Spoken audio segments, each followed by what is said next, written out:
చీకటి గుహ నీవు, చింతల నెల నీవు, నాటకరంగా నీవే మనసా, తెగిన పతంగా నీవే.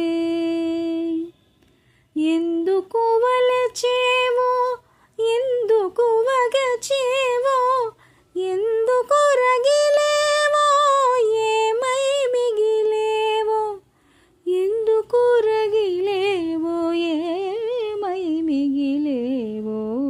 మౌనమే నీ భాష ఓ మూగ మనసా, తలపులు ఎన్నెన్నో కలలుగా కంటావు, కళ్ళలు కాగానే కన్నీరవుతావు. మౌనమే నీ భాష ఓ మూగ మనసా.